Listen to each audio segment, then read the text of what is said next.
안녕하세요. 건강의 달인 건달입니다. 작년에 건강검진 받으셨죠? 대부분 봄에 시작해서 가을쯤까지 받으셨을 텐데요. 어떻게 만족하실 만한 결과를 얻으셨나요? 대부분 정상으로 나왔는데 유독 숫자가 높은 것들 몇 가지가 있죠. 심각한 경우도 있을 것이고요. 약을 먹을 정도는 아닌데 정상보다는 수치가 조금 높은 것들도 있으실 겁니다. 어느 항목이 가장 신경이 쓰이시나요? 혈압이 신경 쓰이시는 분도 계실 거고요. 어떤 분은 혈당이 신경 쓰이시는 분들도 계실 텐데요. 오늘은 고지혈증 수치가 높으신 분들을 위해서 영상을 준비해 보았습니다.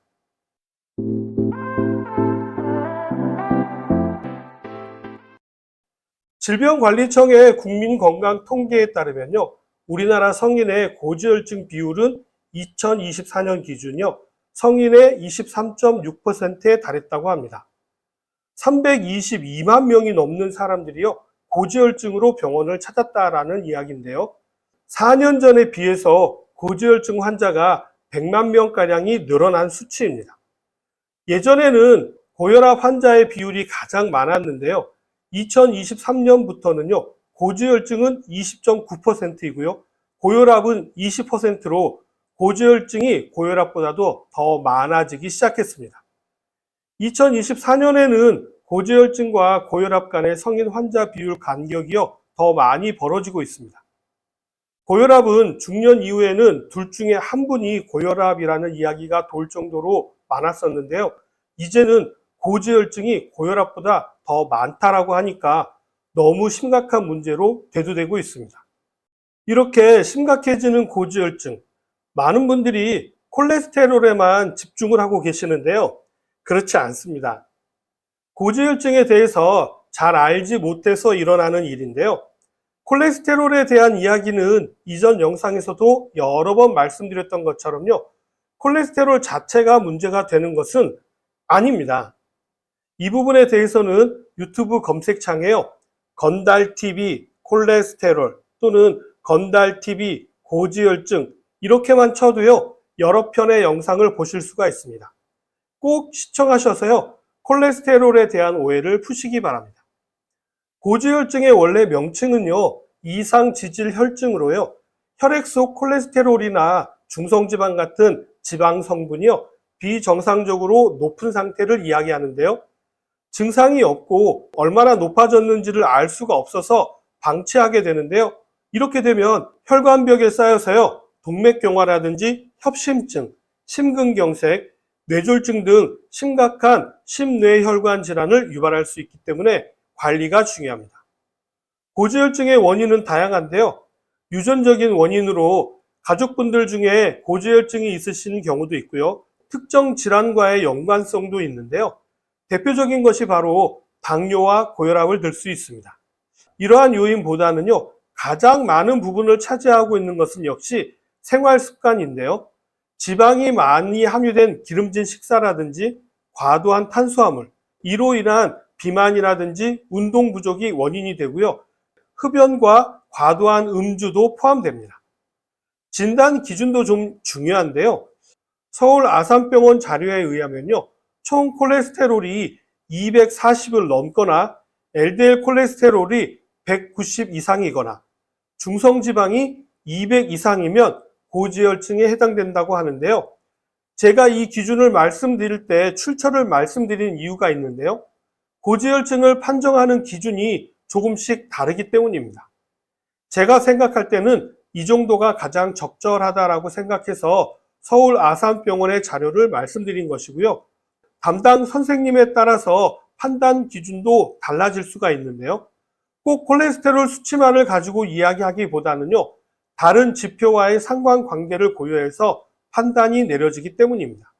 혈관 청소차 역할을 하는 HDL 콜레스테롤 수치가 40 미만으로 낮아도 혈관에 지질이 쌓이기 쉽지만요. 최근 연구 결과에 따르면 콜레스테롤 수치나 중성지방 수치가 좀 높다고 해도요. HDL 수치가 50 이상으로 높다면요. 고지혈증으로 보지 않는 경우도 있기 때문입니다. 당뇨나 심혈관 질환, 콩팥 질환 등을 가지고 계시는 경우라면요.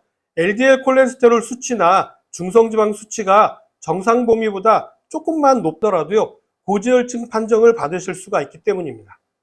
고혈압, 당뇨, 흡연, 비만 등의 심장병 유발 인자를 가지고 있거나 부모나 가족이 심장병 또는 고지혈증이 있는 경우도 고려의 대상이 되고요.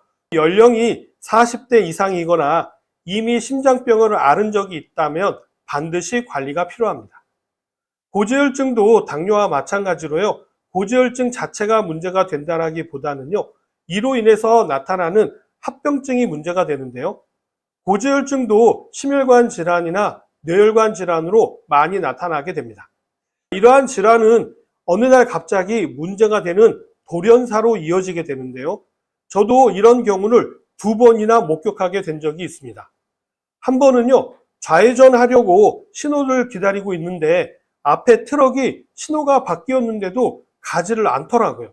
그래서 빵 한번 했는데도 불구하고 반응이 없길래 순간 심근경색을 의심하고 바로 119에 신고하고요, 앞차로 가서 심폐소생술을 한 적이 있었고요. 또 한 번은요, 대중목욕탕에서 같은 증상으로 심폐소생술을 했던 기억이 나네요.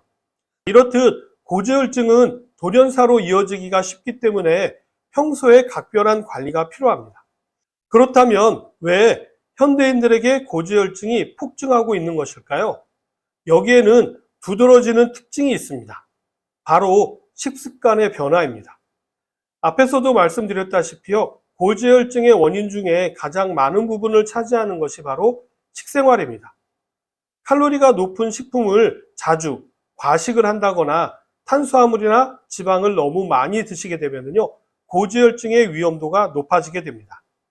특히 튀김이나 유탄 가공식품에 많이 함유된 트랜스 지방 섭취를 줄이셔야 합니다. 60대 고지혈증 환자 비율은요, 50.8%로 높지만요, 70대 이상에서는 40%에 머물고 있습니다. 80대에는 요즘 같은 식습관과 다소 거리가 있어서요, 고기나 튀김 같은 음식도 덜 드신 데다가요, 주로 채소 위주의 식단이 많기 때문에 나이가 있어도 고지혈증이 많이 나타나지 않는 것으로 나타났습니다. 요즘 중년 세대는요, 경제성장의 주역의 세대이다 보니까 식습관의 변화가 많아서요, 가장 많이 나타나게 된 것입니다. 가장 먼저 줄여야 할 것은 술입니다. 술은 휘발성 칼로리라고 해서 간과하기 쉬운데요, 다른 에너지보다도 칼로리가 g당 9kcal로 제일 높습니다.